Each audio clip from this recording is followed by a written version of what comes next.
Greetings, geeks and nerds, and ladies universe and white nerdy, and it's back to YouTube subscriber poll time again, and yeah, this one is for the animated Batman 66 movies, which you guys might have noticed a slight schedule change.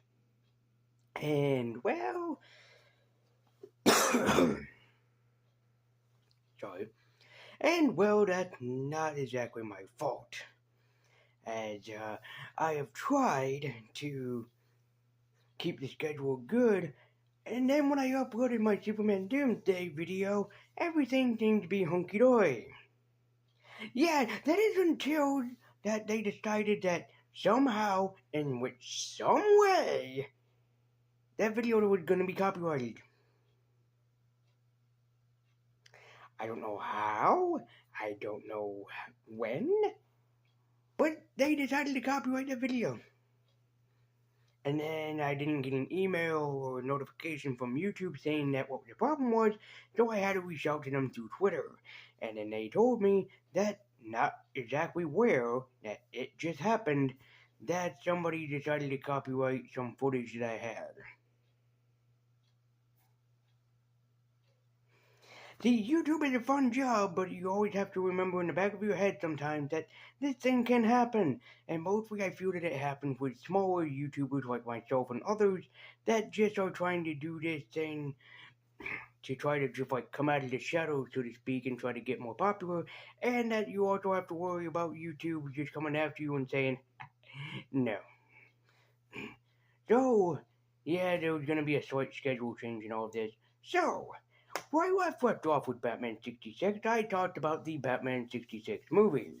I talked about all 3 seasons plus the movie, and I don't think, as far to my knowledge, I haven't went back and rewatched that video again, but I think I have talked about the animated film, and surprisingly I said that I was done with Batman 66.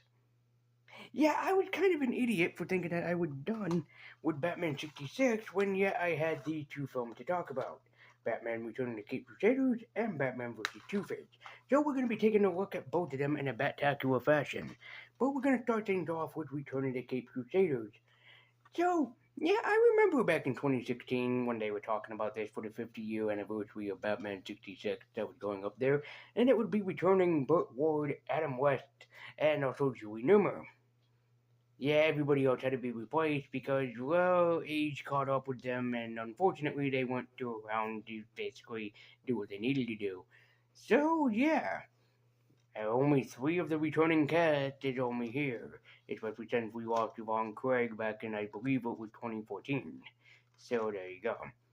And it would have been nice to have Batgirl thrown in, but that's just me. Kind of feels weird that we left her out of it. So anyways, let's jump into our first picture here with Batman Returning to Cape Crusaders and see if it's any good or not. Also, just to let people know, I won't do my Funko Pop rating until the ending of the video, so let's jump into Batman Returning to Cape Crusaders. By the way, I love the comic book style openings, paying homage and references to the old Detective comics and Batman comics of the 40s and 50s. It's a good time. And very similar to the 66 live-action movie, it turns out that all Batman villains are here. Joker, Penguin, Riddler, and Catwoman. And it's up to the Cape Crusaders to try and stop their evil plan. But this movie decided to have a twist. Not a very good one, but a twist nonetheless. See, Catwoman made a very special kind of catnip that could turn Batman evil, but she was disappointed when it turned out it didn't work. When, and I'm not kidding here, it actually does work, and it turned Adam West Batman into an evil Batman. Let's do this. You wanna get nuts?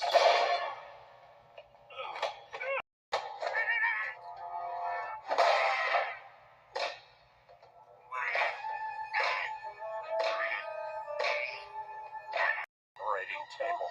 Not the face, Batman! And I'm the surgeon.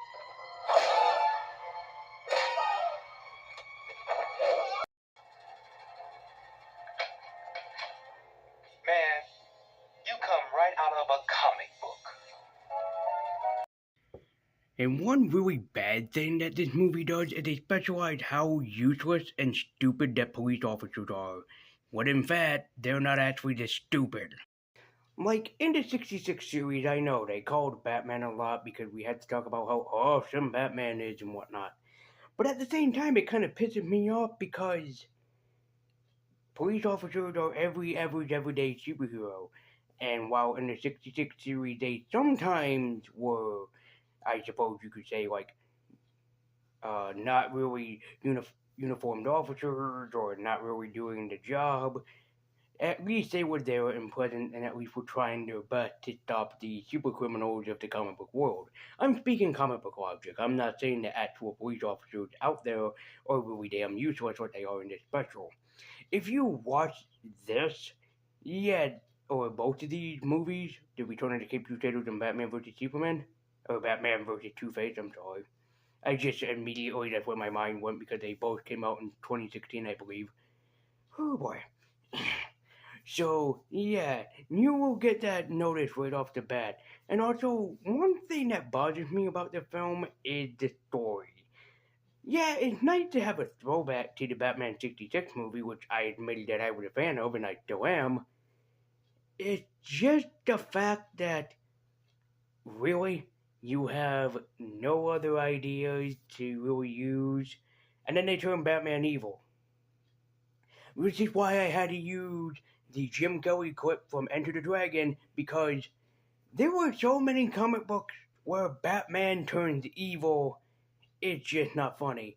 And probably the best example of basically Batman turning evil is probably the Justice League Tower of Babel or the awesome Justice League Doom movie, where they capitalize on the idea of what would happen if the superheroes ever go evil, or if Batman was ever malicious enough to turn against his own friends.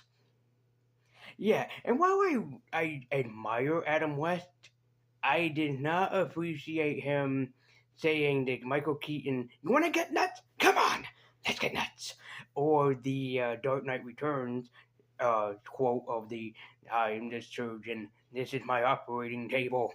You know, it bothers me so much. Which, yeah, I will have to review both part 1 and 2 of The Dark Knight Returns at some point. I really do like the first film, except, I only own part 1 at the moment. So, yeah. So, anyways, let's figure out how this fracasty of stupidity for Batman Returning to Cape Crusaders ends, shall we? So, after seeing multiple failures or something, Batman decides the hell with it, the hell with the police officers, I'm taking over Gotham City. Also, there is a reference to Family Guy when Adam West becomes the mayor of Gotham. You have no idea how awesome that reference is, and it will always be awesome. Also, in a really strange twist, Robin and Catwoman actually team up together to try to fight off Batman, which goes nowhere at first. But the ending fight scene with all the villains versus clones of Batman is actually pretty damn hilarious and funny to watch, especially with Adam West dancing in the background. And yes, the final act of the movie is Catwoman, Batman, and Robin facing off against the three criminals that basically turned against Catwoman, which is kind of awesome. I'll talk more about this during my final opinions, but I'm just going to discuss most of them right now. Return of the Cape Crusaders is a flawed movie. It's not bad by any comparison, but it's just heavily flawed, copying a lot of ideas from the Batman 66 movie instead of creating something memorable and iconic for the franchise. Turning Batman evil was a pretty lazy idea, and also they copied the same formula from the weapon that was used in the Batman 66 movie, the dehydrator and rehydrator. So yeah. While it's a nice reference and a nice throwback to one of my favorite Batman movies, this wasn't the Batman movie to celebrate the 50-year anniversary of the 66 series, so there you go. Onward now to Batman vs. Two-Face, which, fun fact to throw out there for you guys. Two-Face was actually supposed to be in the Batman 66 series, played by the legendary William Shatner. However, the idea had to be scrapped because William Shatner was such a big actor with Star Trek at the time that, yeah, he couldn't make it. There is actually out there a marked episode that you can get, which I believe that Bob Show here on YouTube did review, but it's impossible and very hard to get your hands on, where you can see footage of what Two-Face in the 66 series would have looked like, sort of like a Clint Eastwood sort of inspired character. But this movie basically give us what we wanted. And I thought that this was great because I remember hearing that Two-Face was supposed to be in the 66 series. So let's see how the White Knight detective deals off against the Commander of the Galaxy, which checking out seeing how James T. Kirk will deal with Batman. So let's dive into Batman vs. Two-Face. First of all, I love how the movie opens up with a date between Batman and Catwoman, but he will not let her out of the cage no matter how badly that she asks him to. Which we are later on brought to a scientist's observation, which is actually being held by Dr. Harlan Quinzel and Dr. Hugo Strange. This is a cute reference and everything, but they weren't exactly needed for a 66 movie. I admit the reference is awesome and everything, but not really needed. Also, again, thrown in a reference from the Dark Knight Returns, Harvey is cured of his Two-Face, or his split personality, but he's still scarred underneath. It's a terrific mystery at first, where you had to figure out who's actually behind everything before we get that grand reveal, which, honestly enough, is pretty engaging stuff, especially pretty engaging storytelling. And also, it was pretty amazing to see Batman and Robin butt heads against each other, trying to figure out who exactly is behind this, as Batman suggests that it's not Harvey, while Robin says it is. As pointed out time and time again in different incarnations of the character of Batman, especially Two-Face, Bruce always has supported Harvey. We know this for a fact. It was even held up pretty well in the Dark Knight movie. It was held up pretty well in Batman the Animated Series, and really it was held up even more so with the Batman Telltale game. It's really good to show you just how much that Harvey means to Bruce. They do have this great relationship together, and it's really fantastic.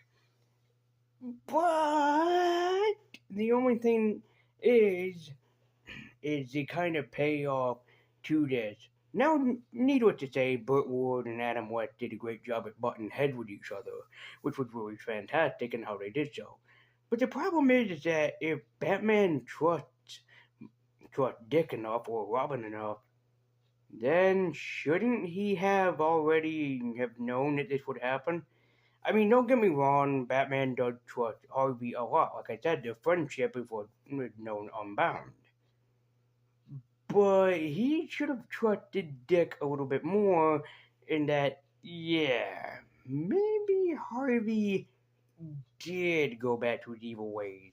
They were trying to suggest that somebody else was playing a Two-Face. Basically, they were trying to throw in a reference to Batman Hush, and I'm like, yeah, don't do that. You're not as creative as Batman Hush. Spoiler: I've never read Batman Hush, so I have no idea if it's any good or not. But I did know that was a reference to it. But again, it was very nice to see Batman and Robin just butt heads for once, and especially since it being Dick Grayson, probably the greatest Robin that was ever created. By the way, I love the reference into how Catwoman breaks out of prison. It's this glorious stuff. She called forward her cat, when she's found and picked up by a woman who looked very identical to the way that Lee Merriweather looked in the Batman 66 movie, which is hysterical. Which leads into probably one of the funniest and also memorable moments of the movie, and also one that just cracks me up every damn time. Oh, not bad. In fact, perfect. I ain't ashamed to admit it. Julie Newmar was actually one of my childhood crushes because of the way that she could fill out the Catwoman outfit. Which, I can't lie, she had a pretty nice figure, I can't lie. And also seeing her at 99 pulling off the Catwoman suit again, That was pretty damn impressive, I have to say. It was pretty damn impressive. But the nice joke that it was basically Lee Merriweather and basically Julie Newmar, that was nice, especially the way that she said perfect, very similar to the way that Lee Merriweather said it in the Batman 66 movie. So that was just an awesome reference that I did not see coming. Like, very, very nicely well done. I didn't catch it until I watched it to do this review, and I'm like, oh wow, they actually threw in a Lee Merriweather reference. That's actually pretty cool. But in a really good, unique twist of the movie, they turned Robin evil and Robin into a Two-Face, which is pretty damn awesome and impressive. Now, here's the thing with that reveal. It would have been awesome if instead of Harvey being Two-Face, if it was Robin had Two-Face, like somehow he was affected by the gas. But moving along to the big climax of the movie where Batman and Robin are captured and put on a giant $50 where if it flipped, they will be crushed. Which leads into the big shocking revelation behind the movie, and who was actually pulling the strings behind Harvey.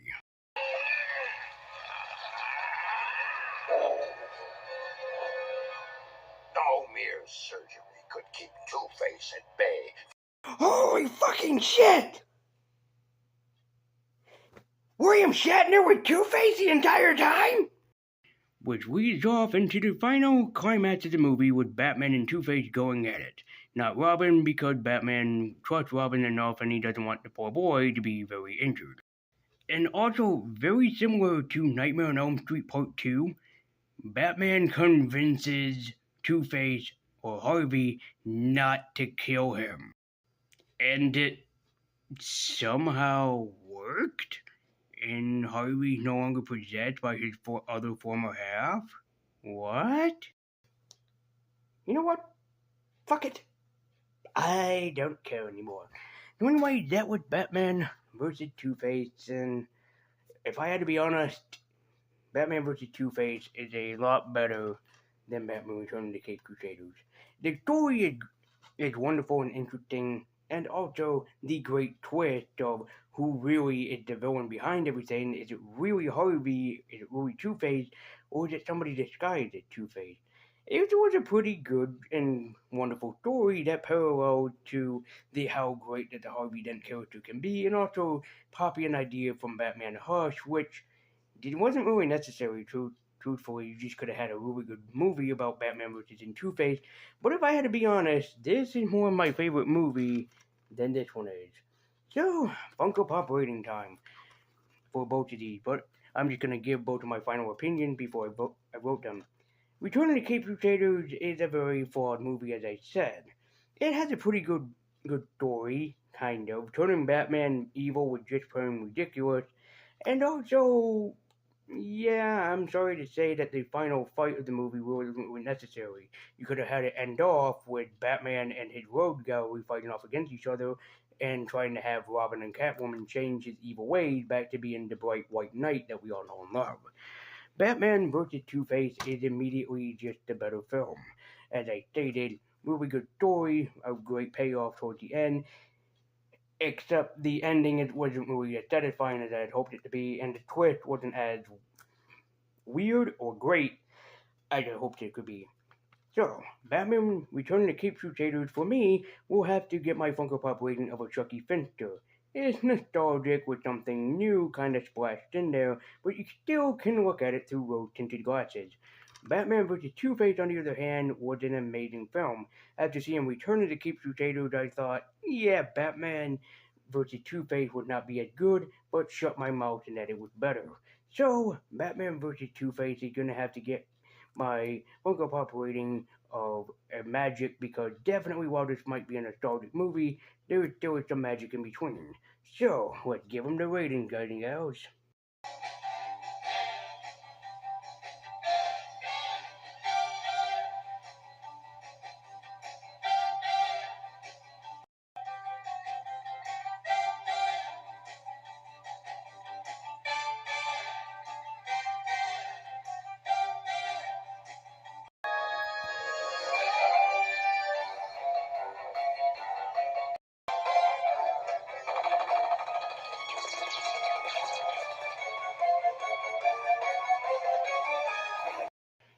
And that's gonna be it, my friend. We are finally officially done with Batman 66, unfortunately. These were the last two things that the Cape Crusaders, or the original Cape Crusaders and Dynamic Duo, have ever made. So we are officially done with fighting crime since 66. Well, you'll still see me wear the shirt every now and again. But thank you guys so much for watching. Be sure to like, comment, and subscribe. Follow me on Twitter. Link in the description down below. And let me know which animated film was your favorite one. Did you like Returning to Cape Crusaders, or were you more of a fan of Batman vs. Two-Face like I was? Let me know in the comment section down below. And I know I have to make up the last review of this month because it will not be Batman, will not be the net subscribers poll time. So I'm gonna have to basically think one up or pull one off of my shelf, whichever shelf, the comic book shelf or this shelf. But that's my headache to deal with, not you guys'. So I'll find something. But come back next time for the final YouTube subscriber poll, as we're heading to take a look at another awesome idea of the dynamic duo, as we'll be taking a look at the animation adaptations of the Superman Batman movies.